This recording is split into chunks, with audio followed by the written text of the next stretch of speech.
नमस्कार दोस्तों, मैं उत्सव कुमार आप सभी का आपके अपने YouTube चैनल उत्सव मैथ्स में स्वागत करता हूं। आज की वीडियो में मैं आप सभी स्टूडेंट के लिए आरआरबी एनटीपीसी जो अंडर ग्रेजुएट लेवल का जो सीबीटी 1 एग्जामिनेशन 7 मई 2026 से शुरू हुआ था।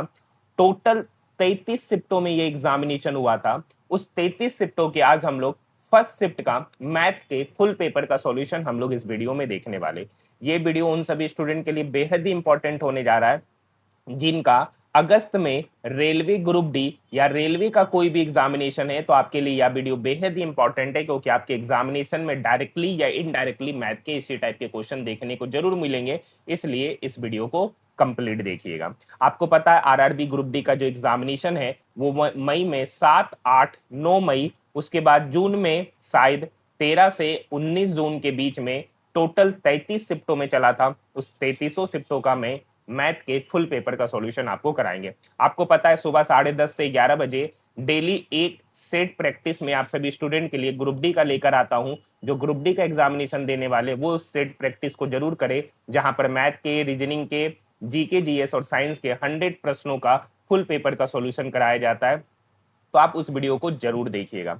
अगर आपको हमारा वीडियो पसंद आए तो आप हमारे चैनल को सब्सक्राइब कर सकते हैं, साथ ही साथ इस वीडियो को अपने दोस्तों के साथ शेयर कर सकते हैं। तो आइए, सबसे पहला प्रश्न आपके स्क्रीन के ऊपर ये रहा।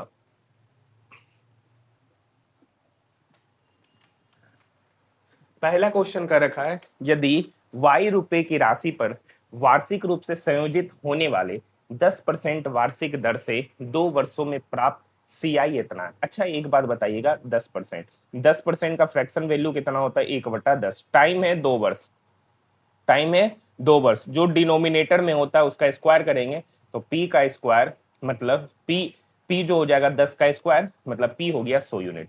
अब इसका पहले साल का ब्याज क्या होगा? तो 100 का 10%, तो 100 का 10% हो गया 10। दूसरा साल क्या होगा? तो 100 का 10% 10, लेकिन CI है तो ब्याज पे ब्याज लगेगा, तो 10 का 10% मतलब 1। CI कितना हो गया? 10 प्लस 10 प्लस 1, तो 10 प्लस 10 प्लस 1 मतलब 21 यूनिट। 21 यूनिट का ही वैल्यू यहाँ पर दे रखा है 462। आपसे पूछ रहा है देय कुल राशि। देय कुल राशि मतलब अमाउंट। अमाउंट क्या होगा? तो प्रिंसिपल है 100, CI है 21, तो 100 प्लस 21 मतलब 121 यूनिट का वैल्यू आपसे पूछ रहा। अब बताइए, 21 यूनिट का वैल्यू 462, 21 यूनिट का वैल्यू 462, तो 1 यूनिट का वैल्यू यहाँ पर कितना निकल के आ गया? 1 यूनिट का वैल्यू यहां पर निकल के आ गया आपका 22। तो कितने यूनिट का वैल्यू पूछ रहा है? 121 यूनिट का। तो कुछ नहीं करेंगे, सॉरी, 121 यूनिट को 22 से क्या करेंगे? गुना करेंगे, और जैसे ही गुना करेंगे आपका अमाउंट निकल के आ जाएगा 2662 रुपया। Option number A. Next question है क्वेश्चन नंबर 2। कर रखा 7 अंकों की संख्या जो 24 से विभाज्य है, तो a प्लस बी का न्यूनतम मान। देखिए, 24 से डिविजिबिलिटी का नियम क्या कहता है? अगर एक संख्या 8 से विभाज्य और 3 से विभाज्य तो वो संख्या 24 से भी विभाज्य होगा। और 8 से डिविजिबिलिटी का नियम क्या कहता है? तो 8 से डिविजिबिलिटी का नियम कहता है लास्ट का 3 डिजिट नंबर। तो लास्ट का 3 डिजिट नंबर क्या है? 84B। 84B ये 8 से कब विभाज्य होगा?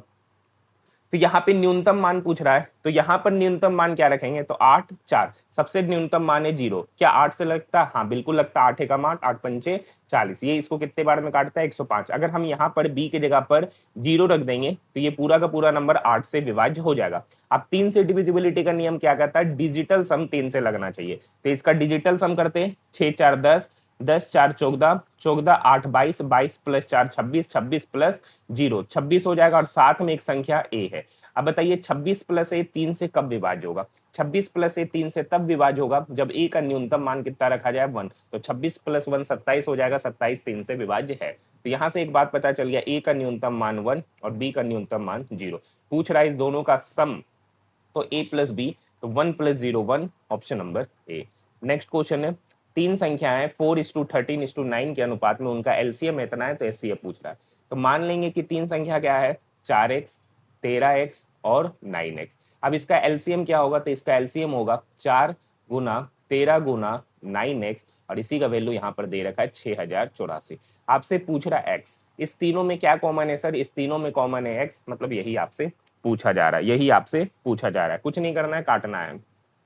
तो चलिए 4 से काटेंगे 15, ठीक है, 4 दूनी 8, 4 एकम 4। 9 से काट लेते, 9 एकम 9, 6, 62, 9 छक 54, 54, 9 नमा 81, 169, ये 13, 169 को काटेगा 13 बार में, तो यहाँ से x का मान पता चल गया 13। ऑप्शन की बात करेंगे, option number C. Next question है, दो धनात्मक संख्याओं का योगफल 27 है, उनका गुणनफल 170 है, तो उनके बीच का अंतर मतलब x माइनस वाई आपसे पूछ रहा है। अब एक फॉर्मूला आपको पता होगा, x माइनस वाई का होल स्क्वायर, ये बराबर होता है x प्लस वाई के होल स्क्वायर के माइनस 4xy। ठीक है, अब x प्लस वाई यहाँ पर देख सकते हैं 27, 27 का स्क्वायर करेंगे तो हो गया 729। यहाँ पर देखिए उस दोनों का गुणनफल मतलब एक्स वाई 170, तो यहाँ पे 4xy है तो 170 गुना 4 तो 17 चौक 68 मतलब 680। तो यहाँ से x माइनस वाई का होल स्क्वायर कितना हो गया 729 माइनस 680, 9 12 में से 8 गया 4, तो x माइनस वाई का होल स्क्वायर 49 है, लेकिन आपसे पूछा गया x माइनस वाई, तो ये स्क्वायर इक्वल के उधर जाएगा तो स्क्वायर रूट बनेगा, 49 का स्क्वायर रूट आपका 7 हो जाएगा, option number C. Next question, next question, एक समचतुर्भुज का परिमाप 100 मीटर है। समचतुर्भुज किसको कहते हैं? एक ऐसा क्वाड्रिलेटरल, एक ऐसा पैरेललोग्राम जिसका चारों भुजा आपस में क्या हो जाए, बराबर हो जाए, साथ में आमने सामने का भुजा भी क्या होता है, पैरेलल, हाँ या ना। अब कह रखा है इसका परिमाप 100 है, तो मतलब मान लेते इसकी भुजा ए है, तो 4 इंटू ए बराबर हो जाएगा 100, तो यहाँ से ए पता चल जाएगा 25 सेंटीमीटर। अब आपको एक फॉर्मूला पता होगा कि 4 इंटू भुजा स्क्वायर ये बराबर होता है d1 square plus d2 square के, दूसरा डायगोनल ही पूछ रहा है 4, 25 का स्क्वायर, यहाँ पे a 25 है तो 25 का स्क्वायर करेंगे तो हो जाएगा 625 इज इक्वल टू, पहला वाला विकर्ण 14 है, 14 का स्क्वायर करेंगे 196, दूसरा नहीं पता तो इसको d ही लिख देते हैं। ठीक है, 625 गुना 4 हो जाएगा आपका 2500, ये प्लस 196 इक्वल की उधर जाएगा तो minus 196 is equal to D square. तो यहाँ से डी स्क्वायर क्या होगा, 2500 में 196 चला गया, तो यहाँ से डी स्क्वायर पता चल गया 2304, डी स्क्वायर 2304, तो डी क्या होगा स्क्वायर रूट अंडर 2304, और स्क्वायर रूट अंडर 2304 का मतलब होता है 48, मतलब इसका जो दूसरा डायगोनल होगा वो 48 मीटर, ऑप्शन नंबर ए। अगर मान लीजिए इसी का एरिया पूछ देता तो एरिया का फॉर्मूला होता है 1/2 इंटू डी1 इंटू डी2, मतलब उनके विकर्णों का गुणनफल का आधा, तो 14 एक है, दूसरा 48 है, तो इस दोनों के प्रोडक्ट का आधा कर देते हैं। नेक्स्ट क्वेश्चन, नेक्स्ट क्वेश्चन क्या है, यदि किसी दो अंकों की संख्या के अंकों का योग 9 है, मान लेते हैं कि दो अंकों की संख्या क्या है 10x प्लस वाई, जिस जहां पर इसका यूनिट डिजिट का नंबर y है और 10 प्लेस का नंबर x है। अब कह रखा है इसके अंकों का योग मतलब x प्लस वाई कितना दे रखा है 9। अब कह रखा है उस संख्या में 27 जोड़ा गया, मतलब 10x प्लस वाई में कितना जोड़ने बोल रहा है 27, तो उसके अंक उत्क्रम हो जाते, उत्क्रम मतलब बलत पलट जाते, मतलब पहले 10x प्लस वाई था, तो अब संख्या क्या बन गया 10y प्लस एक्स। अब यहाँ पे क्या करते हैं, ये 10x x के तरफ जाएगा तो माइनस 9x, ये y 10y की तरफ जाएगा तो 9y, तो 9y minus 9x is equal to 27, तो 9 कॉमन लेके काटेंगे तो यहाँ से y माइनस एक्स कितना हो जाएगा 9 तिया 27। आपसे पूछ रहा इकाई का अंक, इकाई का अंक यहाँ पे क्या है सर y, इकाई का अंक यहाँ पर क्या है y, y का वैल्यू पूछ रहा है, तो y का साइन यहाँ पे क्या है प्लस, तो y का साइन प्लस है, मतलब इस दोनों का सम का आधा, तो 9 प्लस 3 हो जाएगा 12, और 12 का आधा हो गया 6, तो मतलब इकाई का अंक हो गया 6, option number B. Next question, next question है, एक मशीन के मूल्य में 10% का ह्रास हो रहा है, तो 2 वर्ष बाद मशीन का मूल्य ह्रास कितना होगा। तो देखिए वही सक्सेसिव वाला फॉर्मूला लगाएंगे, x plus Y plus X Y बटे 100, ह्रास हो रहा है मतलब कमी, तो -10 -10 माइनस माइनस प्लस, तो 10 गुना 10 100, 100 बटे 100, 100 से 100 कट गया, -10 -10 -20, -20 प्लस 1, तो -20 प्लस 1 मतलब -19%, माइनस साइन बता रहा है ह्रास कमी, तो 19% का option number B. Next question है, कर रखा निम्नलिखित में से कौन सा अनुपात सबसे बड़ा है। तो देखिए कुछ नहीं करेंगे, 7/11 डाटा नॉर्मल है तो क्रॉस मल्टीप्लीकेशन ही कर लेंगे, 5/8 और एक है 4/7। तो देखिए 7/11 3/5 में, ये 7 पंचे 35, 11 तिया 33, तो इधर आ रहा है 35, इधर हो गया 33, तो इस दोनों में बड़ा कौन है, ये है। 7/11 और 5/8 में चेक करेंगे, 7/11 और 5/8 में, तो ये इधर जाएगा 68 56, ये 11 पंचे 55, तो इस दोनों में भी बड़ा कौन है, यही है, तो ये भी गया। अब एक नंबर बच रहा है 7/11 और 4/7, तो ये 7 सती 49, और ये 11 इधर जाएगा तो 44, 49 बड़ा की 44, 49 49 की तरफ है 7/11, option number A.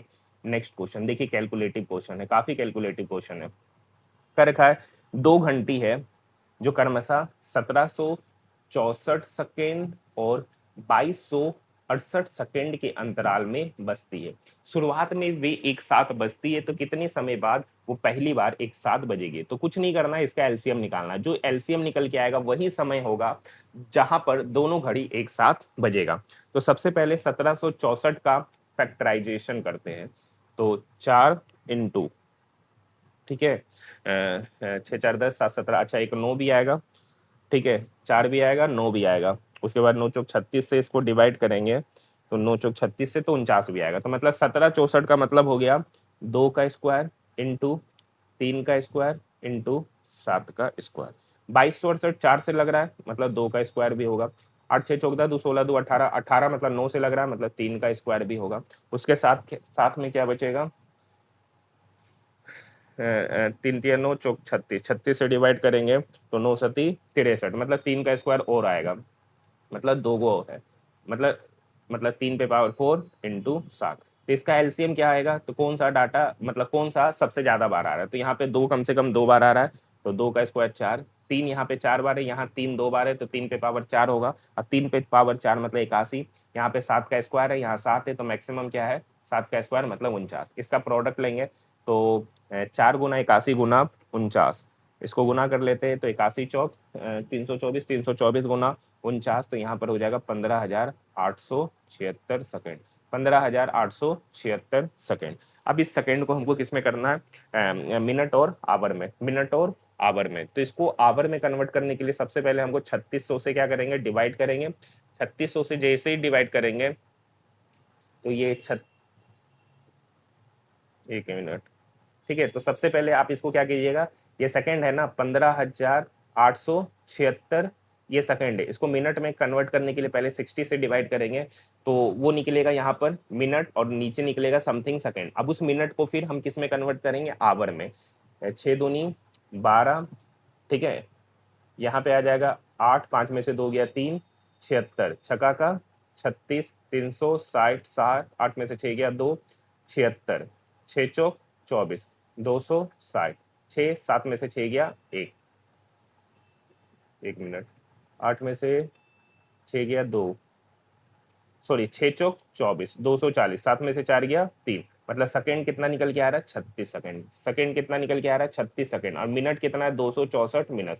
It 264 minute को हम लोग आवर और मिनट में कन्वर्ट करेंगे। तो देखिए 36 सेकंड अगर आप देखिएगा तो एक ही ऑप्शन में है, तो इस वजह से इसका उत्तर क्या हो जाएगा? ये। बाकी 264 मिनट को हम लोग लिख सकते हैं 4 घंटा, 4 घंटा मतलब 240 मिनट, 240 मिनट तो बचा कितना? 264 में 240 घटाएंगे तो 24 मिनट। 4 घंटा 24 minute 36 second, option number D. Next question. Next question का रखा, निम्नलिखित में से कौन सी संख्या 6 से विभाज्य? देखिए 6 से वही संख्या विभाज्य होगा जो संख्या 3 से भी विभाज्य हो और 2 से भी विभाज्य हो। दूसरा तरीके से हम कर सकते हैं, 6 एक इवन नंबर है, तो इसका जो भी प्रोडक्ट आएगा, इसका जो भी, ये जिस भी नंबर को लगा रहा होगा वो खुद अपने आप में एक इवन नंबर होगा। तो ये ऑप्शन तो ऐसे ही चला गया। बचा इस तीनों में चेक करेंगे। इस तीनों में 3 से डिविजिबिलिटी का नियम पालन कौन कर रहा है? क्योंकि ये सारा इवन है तो 2 से तो लगेगा ही। 3 से चेक करते हैं। देखिए 8 1 9, 9 9 18 खत्म, 5 4 9 2, 2 आ रहा है तो क्या 3 से लगेगा? नहीं, ये खत्म।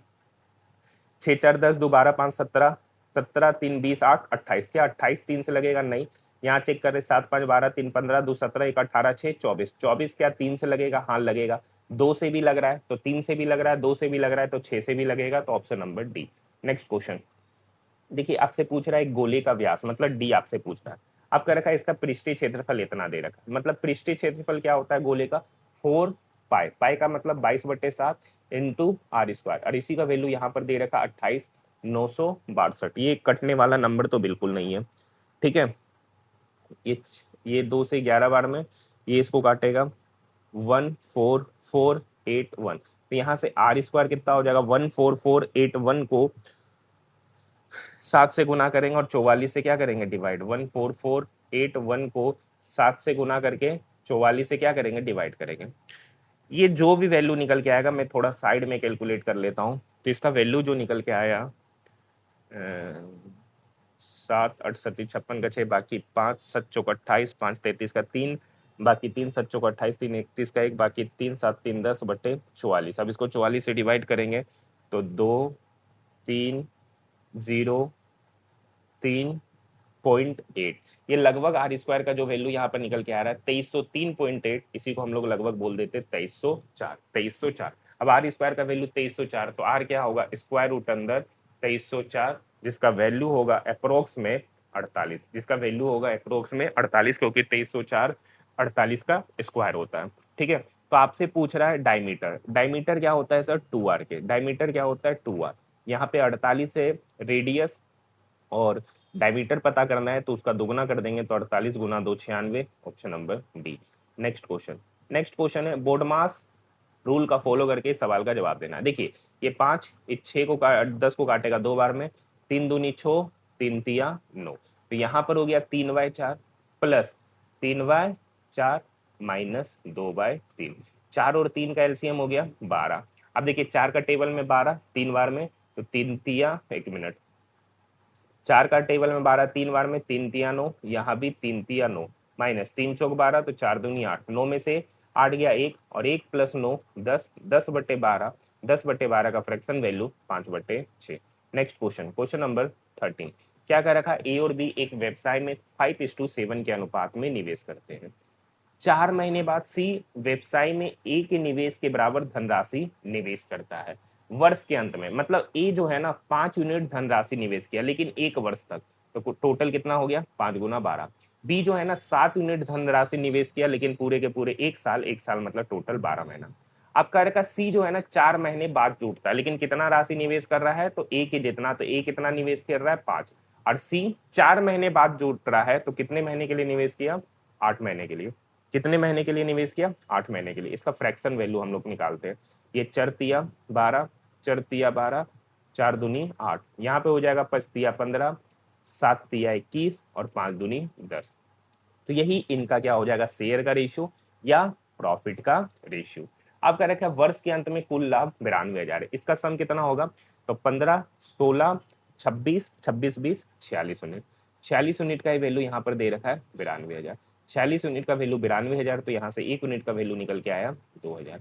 1 यूनिट का वैल्यू 2,000। पूछ रहा है बी और सी के हिस्से का योगफल। बी और सी के हिस्से का योगफल कितना है, 21 + 10 31 यूनिट, और 1 यूनिट का वैल्यू 2,000, तो 31 यूनिट का वैल्यू हो जाएगा 31 × 2,000 मतलब 62,000, option number B. Next question. Next question है क्वेश्चन नंबर 14। क्या कह रखा है, दो संख्याएं हैं जिनका अनुपात है 3:5। अब कह रखा प्रत्येक में सेम संख्या 6 घटाया जा रहा है, तो परिणामी संख्या का अनुपात 1:2 होता है। अब यहाँ पर इन दोनों के बीच का डिफरेंस देखते हैं, तो 3 में से 5 गया 2, 1 में से 2 गया 1। इस डिफरेंस को सेम करने के लिए यहाँ पे 2 गुना करेंगे, यहाँ 1 गुना करेंगे। 1 गुना करना मतलब वही होगा 3:5, और यहाँ 2 गुना करेंगे, 2 × 1 2, 2 × 2 4। अब देखिए यहाँ पर सेम नंबर घट रहा है ना, 3 में से 2 गया 1 यूनिट, 5 में से 4 गया 1 यूनिट। अब यही 1 यूनिट का वैल्यू यहाँ पर कितना है, 6। 1 यूनिट का वैल्यू 6। तो कह रखा है दोनों मूल्य संख्या के बीच का अंतर। तो देखिए दोनों मूल्य संख्या के बीच का अंतर कितना है, 2 यूनिट। 1 यूनिट का वैल्यू 6, तो 2 यूनिट का वैल्यू कितना होगा, 2 × 6 मतलब 12, option number B. Next question, question number 15। क्या कह रखा है, 15 संख्याओं का समांतर माध्य 82 है। एक संख्या हटाने पर माध्य में 6 की कमी हुआ। तो बताइए 15 संख्याओं का समांतर माध्य 82 है, तो 15 संख्याओं का योग कितना होगा, 15 × 82। अब ये 15 संख्याओं का योग है। अब कह रखा है एक संख्या हटा दिया गया, तो एक संख्या हटा दिया गया तो संख्या कितना हो गया, 14। अब कह रखा है इसका समांतर माध्य 82 में 6 कम गया, तो 82 में 6 कम गया तो हो कितना गया, तो हो गया है 76। हो कितना गया, 76। तो पूछ रहा है जो संख्या हटाया गया है वो पूछ रहा है। ठीक है, जो संख्या हटाया गया वो आपसे पूछ रहा है। ठीक है, तो कुछ नहीं करेंगे, ये जो 15 संख्याओं का योग में से 14 संख्याओं के योग को क्या करेंगे, घटाएंगे। 15 × 82 करेंगे तो 0 3 1230, माइनस 14 × 76 करेंगे 4 6 10। 1230 में 1064 घटाएंगे तो संख्या पता चल जाएगा 166। ऑप्शन की बात करेंगे, option number C. Next question. Next question है पाइप एक्स वाई और Z, X plus Y plus Z मिलकर एक टंकी को 8 घंटे में भरते। यदि तीनों पाइप 3 घंटे एक साथ चलाते फिर पाइप जेड को बंद किया जाता। अच्छा बताइए X plus Y plus Z एक काम को 8 घंटे में करते हैं, तो 3 घंटा में कितना काम किया होगा, तो 3 घंटा में 3/8 काम किया है। तो मतलब X plus Y plus Z 3 घंटा तक चला, तो 3 घंटा तक चला तो टंकी का कितना भाग भरा, 3/8 भाग। तो बचा कितना, तो बच गया 5/8 भाग। 5/8 भाग। अब इस इस 5/8 भाग को, मतलब x प्लस वाई जो है ना, इस 5/8 भाग को 10 घंटे में भरता है। कितने घंटे में भरता है? 10। ये 5 इस 10 को काटेगा 2 बार में, तो यहाँ से x प्लस वाई उस टंकी को कितने घंटे में भरेगा? ये 8 2 की तरफ जाएगा, तो 8 गुना 2 16 घंटा। मतलब x प्लस वाई उस टंकी को कितने घंटे में भर रहा है? 16 घंटे में। और x plus Y plus Z 8 घंटे में। तो x प्लस इस 8 और 16 का एलसीएम कितना होगा? 16। यही हो गया आपका total work. x plus Y plus Z 8 घंटे में 16 काम किया, तो x plus Y plus Z का एफिशिएंसी 2। x प्लस वाई 16 घंटा में 16 काम किया, तो x प्लस वाई का एफिशिएंसी 1। तो कह रखा है जेड अकेला उस काम को कितने में करेगा, तो x plus Y plus Z का एफिशिएंसी 2, x प्लस वाई का एफिशिएंसी 1। तो यहाँ से जेड का एफिशिएंसी क्या आएगा? 2 माइनस 1 मतलब 1। अब इस 16 काम को जेड के से कराया जा रहा है, किस एफिशिएंसी के साथ? 1 एफिशिएंसी के साथ। तो कितना घंटे में करेगा? तो 16/1 मतलब 16 घंटा। Option number C. Next question, question number 17। देखिए 4 अलग अलग प्रकार का कंडीशन दे रखा है और कह रखा है एक ग्राहक 10 खिलौना खरीदना चाहता है। तो कह रखा उपयुक्त दिए गए स्कीमों में कौन सा स्कीम उसके लिए कम लाभप्रद है?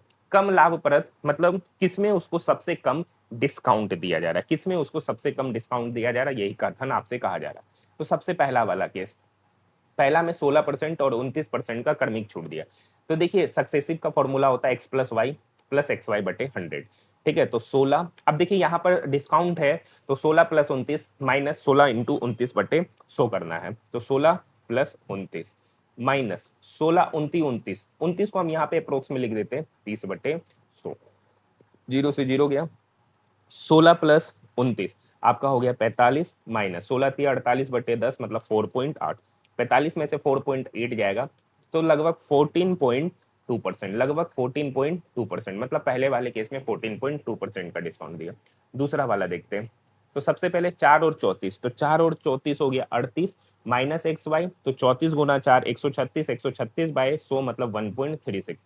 38 में से 1.36 चला गया तो 36.64, मतलब 4 और 34 का सक्सेसिव हो गया 36.64। उसका 37 के साथ लेना है, तो प्लस 37 माइनस 36.64 को 37 ही ले लेते हैं, तो 37 का स्क्वायर, 37 का स्क्वायर हो जाएगा 1369, 100 से डिवाइड करेंगे तो 13.69। अब इसी को 37 ही ले लेते हैं, 37 प्लस 37 इसका अप्रोक्स वैल्यू ले लेते हैं 37, 37 प्लस 37 हो गया 74, और 74 में से 13.69 घटा दिए, तो यहाँ पर इसको डिस्काउंट मिल रहा है 60% का। यहाँ पे इसको डिस्काउंट मिल रहा है 60% का। तीसरा वाला केस पढ़िए, पहले 4 खिलौने पे 12% का छूट, उसके बाद प्रत्येक खिलौने पे 27% का छूट। देखिए क्या रखा है, 4 खिलौने पर, 4 खिलौने पर तो मान लेते हैं उसका प्राइस है 400 रुपया। अब एक खिलौने का प्राइस 100 रुपया, तो 4 खिलौने का प्राइस 400 रुपया, उस पर 12% का छूट दिया। तो छूट कितने का दिया, तो 12 गुना 400 बटे 100 मतलब 12 चौक 48। फिर है 600, फिर बचा 600 खिलौने पे 27% का छूट दिया।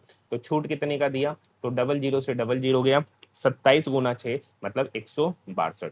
तो छूट कितने दिया, तो पहला 4 खिलौने पे 48 यूनिट और दूसरा पे 162, तो 48 प्लस 162 कितना हो गया आपका 210।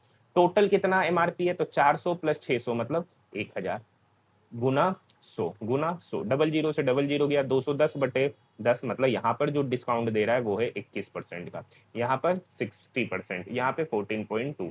आखिरी वाला केस पढ़िए, 10 खिलौना खरीदने पे 4 फ्री में मिला। कितना फ्री में मिल रहा है, 4, कितने में, तो 10 प्लस 4 14, तो 4 बटे 14 गुना 100 मतलब ये 2/7 मतलब 2/7 इंटू 100 मतलब 200/7%, 200/7% मतलब 28.57%। तो कह रखा है कौन सा स्कीम ग्राहक के लिए कम लाभप्रद होगा, तो देखिए वही स्कीम ग्राहक के लिए कम लाभप्रद होगा जिसमें उसको सबसे कम डिस्काउंट दिया जा रहा है। तो सबसे कम डिस्काउंट कहाँ पे दिया जा रहा है, यहाँ पर, जो कि तीसरा केस है, और तीसरा केस को सी बोला है, option number D. Next question, ये एक अच्छा क्वेश्चन था इस पूरे पेपर का। नेक्स्ट क्वेश्चन है, 180 मीटर लंबाई की एक ट्रेन 72 km पर आवर की चाल से चल रही, इसे 350 मीटर लंबे पुल को पार करने में कितना समय लगेगा। तो टाइम बराबर होता है डिस्टेंस अपॉन स्पीड, लेकिन जब प्लेटफॉर्म या ट्रेन वाला होता है तो यहाँ पे जो डिस्टेंस हो जाएगा length of train plus length of platform बटे स्पीड। अब देखिए यहाँ पे लेंथ ऑफ ट्रेन है 180 और लेंथ ऑफ प्लेटफॉर्म है 350, तो 180 प्लस 350 जोड़ेंगे 0, 8 5 13, 3 1 4 और 1 5, 530 मीटर हो गया। अब देखिए स्पीड है 72 km पर आवर, तो इसको मीटर पर सेकंड में कन्वर्ट करने के लिए 5/18 से क्या करेंगे गुना, मीटर हट जाएगा, यूनिट हो जाएगा सेकंड। ये 18 इस 72 को काटेगा 4 बार में, 5 गुना 4 20, जीरो कटेगा, 53/2, 53/2 मतलब हो गया 26.5 सेकंड, 26.5 सेकंड मतलब option number C. Next question क्या कर रखा है, वह राशि ज्ञात कीजिए जिस पर 20% वार्षिक ब्याज की दर से 3 वर्ष में साधारण ब्याज के रूप में 1320 रुपया प्राप्त हुआ। मतलब एसआई कितना है 1320। एसआई क्या होता है प्रिंसिपल नहीं पता, रेट यहाँ पर दे रखा 20% और टाइम दे रखा 3/100।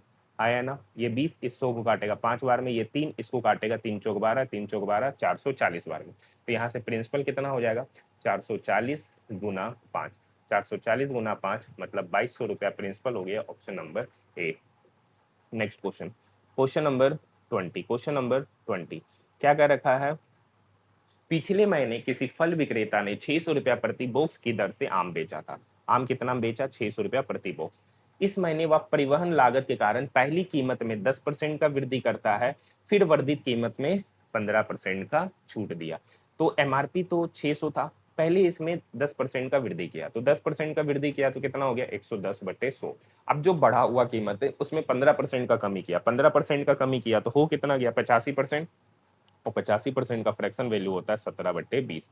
डबल जीरो से पहले डबल जीरो गया, ये जीरो से जीरो गया, ये 2 इस 6 को काटेगा 3 बार में, 17 गुना 3 51 और 51 गुना 11, तो 1 5 और 1 6 561, मतलब जो वर्धित कीमत हो जाएगा अंतिम कीमत हो जाएगा 561 रुपया, option number A. Next question, next question क्या कर रखा है, एक डीलर किसी वस्तु को 15% लाभ पर बेचता है, यदि उसने इसे 10% कम कीमत पर खरीदा होता, इतना कम में बेचा होता तो लाभ इतना परसेंट का होता। मान लेते हैं कि सीपी कितना है सर 100 यूनिट, अब इसको 15% लाभ पर बेचे, तो 100 पर 15% का लाभ लिए तो बेचे कितना पे 115 पे। ये सीपी हो गया, ये एसपी हो गया। अब कह रखा 10% कम में खरीदा होता, अब 100 यूनिट में नहीं खरीद रहा, 100 में 10% कम, तो 100 में 10% कम मतलब कितना परसेंट 90%, और 100 का 90% कितना हो गया 90 यूनिट। अब कह रखा है अब 126 रुपया कम में खरीदा होता, पहले कितना में खरीद रहा है 115 यूनिट में, अब 115 में 126 रुपया कम में खरीद रहे होते तो उसको 20% का लाभ होता है। तो अब नया सीपी है 90, तो 90 पे 20% का लाभ, तो 90 पे 20% का लाभ मतलब 120%, 120%, और ये क्या है यूनिट, ये बराबर होगा, जीरो से जीरो गया, जीरो से जीरो गया, 12 नमा 108 यूनिट, ये बराबर हो गया 115 यूनिट माइनस 126 रुपया। अब देखिए 115 में से 108 जाएगा -7 यूनिट, माइनस से माइनस कटेगा, तो यहाँ से 7 यूनिट का वैल्यू हो गया 126, तो 1 यूनिट का वैल्यू 7 एकम 7, 5 7 8 56, 1 यूनिट का वैल्यू 18, 100 यूनिट पूछ रहा है, 100 यूनिट ही क्रय मूल्य है, तो 100 को 18 से गुना करेंगे तो 100 गुना 18 मतलब 1800 रुपया, option number D. Next question, question number 22 को देखिएगा। देखिए ये 4 साइन थीटा है, कोसेक थीटा को लिख सकते हैं 1/साइन थीटा, हाँ या ना, और इसी का वैल्यू 4। हम साइन थीटा को x मान लेते हैं, इससे क्वाड्रेटिक इक्वेशन बन जाएगा। ठीक है, हमने क्या कर लिया x को ही साइन थीटा मान लिया, क्योंकि साइन थीटा लिखने में 4 वर्ड है, उसकी जगह हम x लिखेंगे, तो 4x प्लस 1/x का वैल्यू 4। क्वाड्रेटिक इक्वेशन बन रहा है, एलसीएम लेंगे तो यहाँ पे हो जाएगा 4x² प्लस 1, नीचे x आ रहा है तो ये 4 की तरफ जाके गुना होगा, तो इधर हो गया 4x, ये इधर आएगा तो 4x² minus 4x plus 1 is equal to 0। ये बेसिकली किसका स्क्वायर है, तो ये बेसिकली 2x माइनस 1 का होल स्क्वायर है, मतलब 2x माइनस 1 का whole square is equal to 0, 2x minus 1 का whole square is equal to 0, यहाँ से पता चल जाएगा 2x minus 1 is equal to 0, मतलब x बराबर हो गया 1/2। अब x तो था नहीं, x क्या था सर साइन थीटा, मतलब साइन थीटा का मान कितना हो गया 1/2। अब बताइए साइन थीटा का मान कब पॉसिबल है 1/2, जब थीटा का मान कितना हो 30 डिग्री, थीटा का मान कितना हो 30, यहाँ पे पुट करते हैं, तो साइन 3 इंटू 30, साइन 3 इंटू 30 मतलब sine 90 degree plus cos 90 degree. आपको पता है कोस 90 का मान होता है 0 और साइन 90 का मान होता है 1, तो 1 प्लस 0 हो जाएगा 1, option number A. Next question, एक स्ट्रीमिंग सेवा प्रति माह चार्ज करती है, यदि आप 15% छूट के साथ एक वार्षिक प्लान खरीदते हैं तो एक वर्ष के लिए मासिक भुगतान की तुलना में आपका बचत, देखिए एक माह, जब एक महीने में वो 150 रुपये का रिचार्ज कर रहा है, तो 12 महीने में कितने का रिचार्ज करेगा, तो 150 रुपया गुना 12। अब पूरे वर्ष में उसको 15% का छूट दिया, 15% का छूट दिया तो दिया कितना, 1 मिनट, कुल बचत पूछ रहा है, तो बचत पूछ रहा है तो यही 15% होगा, तो 15% का छूट ही तो इसका बचत होगा, तो गुना 15/100, जीरो से जीरो गया, ये 5×3 = 15, 5×2 = 10, ये 2×6 = 12, 6×3 = 18 गुना 15, 6×3 = 18 गुना 15, 18 गुना 15 मतलब हो गया 270 रुपए का उसका डिस्काउंट हुआ, option number C. Next question, next question है, एक व्यक्ति की वर्तमान आयु उसके पुत्र की वर्तमान आयु से दुगने से 4 वर्ष अधिक है। एक सन है और एक फादर है। मान लेते हैं कि सन की वर्तमान आयु x है, पिता की आयु का रखा है दुगने से 4 वर्ष अधिक, मतलब 2x प्लस 4 का रखा 6 वर्ष बाद, 6 वर्ष बाद उनकी आयु क्या होगा? अगर फादर की वर्तमान आयु 2x प्लस 4 है तो 6 वर्ष बाद हो जाएगा 2x प्लस 4 में 6 जोड़ेंगे 2x प्लस 10। पुत्र की वर्तमान आयु x है तो 6 वर्ष बाद हो जाएगा x प्लस 6। आपका रखा है इन दोनों की आयु का योग 6 वर्ष बाद कितना हो जाएगा? 58। 2x plus x 3x 10 plus 16 16, 58 की तरफ घटेगा तो 58 माइनस 16, तो यहाँ से 3x बराबर हो जाएगा 58 माइनस 16 मतलब 42। 3x बराबर 42 तो x बराबर हो गया 14 वर्ष, x हो गया 14 वर्ष। पूछ रहा है पुत्र की वर्तमान आयु यही x है तो x का पता चल जाएगा 14 वर्ष, option number B. Next question, next question है, दो नल है, एक है ए और एक है बी, एक टंकी को 2 घंटा और 37 घंटा में भरते हैं। तीसरा नल उसे 37 घंटा में खाली करता है, तीसरा नल उसे 37 घंटा में खाली करता है। 2 और 37 का एलसीएम हो जाएगा 74। ठीक है, यही हो गया टोटल वर्क। ए 2 घंटा में 74 काम किया तो ए का एफिशिएंसी प्लस 37, बी 37 घंटा में 74 काम किया तो बी का एफिशिएंसी प्लस 2, सी 37 घंटा में 74 काम किया लेकिन ये टंकी को खाली कर रहा है तो इसका एफिशिएंसी माइनस 2 हो जाएगा। अब क्या रखा है, यदि सभी नल एक साथ खोल दिया जाए, तो सभी नल एक साथ खोल दिया जाए तो इनकी एफिशिएंसी का योग कितना होगा? तो ये -2 + 2 कट जाएगा तो इनकी एफिशिएंसी का योग हो गया 37। अब क्या रखा, जब सभी नल एक साथ खोल दिया जाए तो इस काम का आधा काम, तो 74 का आधा काम कितना होगा? 74 का 1/2। अब उस काम को कौन कर रहा है? तीनों मिलकर कर रहा है, मतलब ए प्लस बी प्लस सी, जिसकी एफिशिएंसी का योग हो गया 37। तो 37 गुना 2 74, इस 74 को काटेगा 1 बार में, मतलब तीनों मिलकर उसका आधा काम को 1 घंटे में करेंगे, option number D. Next question, next question है, सुनील ने 7,000 रुपए में माइक्रोवेव ओवन खरीदा, परिवहन पे 400 रुपया खर्च किया और मरम्मत पर 600 रुपया खर्च किया। तो टोटल उसका कॉस्ट प्राइस कितना पड़ा? तो 7,000 खरीदा, 400 रुपया उसका ट्रांसपोर्ट चार्ज हो गया और 600 रुपया उसका मरम्मत पे खर्च हुआ। तो टोटल कितना खर्च हो गया? 8,000। अब 8,000 में खरीद रहा है, मतलब 8,000 उसका सीपी पड़ रहा है टोटल कॉस्ट प्राइस, और 9800 में बेच दिया। तो यहाँ पे देखिए प्रॉफिट कितने का हो रहा है? 1800 का। अब प्रॉफिट किस पे होता है? सीपी पर। तो 100 पर कितना? तो 100 पर कितना? डबल जीरो से डबल जीरो गया, ये 1 से 1 गया, 180/8 मतलब 22.5%, option number C, option number C. Next question, question number 27। एक व्यक्ति बिंदु P से Q तक 5 km पर आवर की चाल से चलता है, फिर उसी मार्ग से 10 km पर आवर की चाल से वापस आता है। तो यदि कुल 3 घंटे का समय लगा, तो मान लेते हैं कि P और Q के बीच की जो दूरी है x किलोमीटर। अब ये x किलोमीटर जाता है किसी स्पीड से? 5 की स्पीड से। अब यही x किलोमीटर वापस आता है किसी स्पीड से? 10 की स्पीड से। तो यहाँ पे समय लगा x/5 और जाने में से आने में समय लगा x/10। टोटल उसको समय लग रहा है 3 घंटा का। तो 5 और 10 का एलसीएम हो गया 10। 5 का टेबल में 10 2 बार में तो इधर हो जाएगा 2x, 10 का टेबल में 10 एक बार में तो इधर हो जाएगा x बराबर 3। 2x प्लस x हो गया 3x/10 बराबर 3। तो यहाँ से 3 से 3 कट गया तो यहाँ से x पता चल गया 10 किलोमीटर, x बराबर 10 किलोमीटर, मतलब option number B, option number B. चलिए नेक्स्ट क्वेश्चन, आज होमवर्क नहीं देंगे, कल से आपको होमवर्क देंगे। ठीक है, अब देखिए 12/33 डिवाइडेड बाय 12/2, तो यहाँ पर 12/33 डिवाइड का मतलब गुना 2/12, 12 से 12 कटेगा तो मतलब यहाँ पर इसका वैल्यू हो जाएगा 2/33। यहाँ पर देखिए ये 7 इस 14 को काटेगा 2 बार में, ये 3 इस 9 को काटेगा 3 बार में। यहाँ 2/3 प्लस 3/11, एलसीएम लेंगे 9 अब 22, 22 9 31, 31/33, 31/33, 31/33 डिवाइड का साइन है तो इधर हो जाएगा 33/31। ठीक है, अब 33/31 यहां तक हो गया प्लस। अब यहाँ देखिए पहले ये दोनों कटेगा तो यहाँ हो गया 31/8, तो 2/8 डिवाइड है तो ऊपर वाला नीचे, नीचे वाला ऊपर, 8/31, 8 8 कटेगा तो यहाँ पे क्या बचेगा? 2/31। अब 33 से 33 कटा तो यहाँ पे बचा है 2/31 प्लस 2/31, 2/31 प्लस 2/31 कितना हो जाएगा? 4/31। एक ही ऑप्शन है, option number B. Next question, इस सेट का अच्छा क्वेश्चन क्या कह रखा है, यदि किसी त्रिभुज एबीसी की भुजा एबीसी और नियत योग a प्लस बी प्लस सी 18 है, तो अब आपसे सवाल पूछ रहा उस त्रिभुज का अधिकतम संभव मान, अधिकतम संभव मान। देखिए इस टाइप के क्वेश्चन में आपको पता है कि त्रिभुज का क्षेत्रफल तब अधिकतम होगा जब वह यहाँ पर समबाहु त्रिभुज होगा। कैसा त्रिभुज होगा सर? समबाहु मतलब इक्विलैटरल ट्रायंगल। तो यहाँ पे कह रखा है इनकी तीनों भुजाओं का योग 18 है और इसका मैक्सिमम क्षेत्रफल चाहिए, मतलब ए बी और सी तीनों को क्या होना पड़ेगा? सेम। तो अगर ए बी सी तीनों सेम है तो यहाँ पर और इस तीनों का सम हमको 18 चाहिए, तो ए भी 6 होगा, बी भी 6 होगा और सी भी 6 होगा, तभी इस तीनों का सम कितना होगा? 18। अब आपसे पूछ रहा है उस त्रिभुज का अधिकतम संभव मान। तो आपको पता है एक समबाहु त्रिभुज का एरिया होता है √3/4 इंटू भुजा स्क्वायर, तो √3/4। यहाँ पे इसका एक भुजा 6, चूंकि तीनों भुजा सेम है तो 6 6 6, तो यहाँ पे 6 का स्क्वायर करेंगे जो कि 36 होगा। ये 4 इस 36 को काटेगा 9 बार में, तो यहाँ पर इसका एरिया निकल के आएगा 9√3। 9√3। अब यहाँ पर आपको समझ में नहीं आया होगा ए बी सी 6 कैसे आया।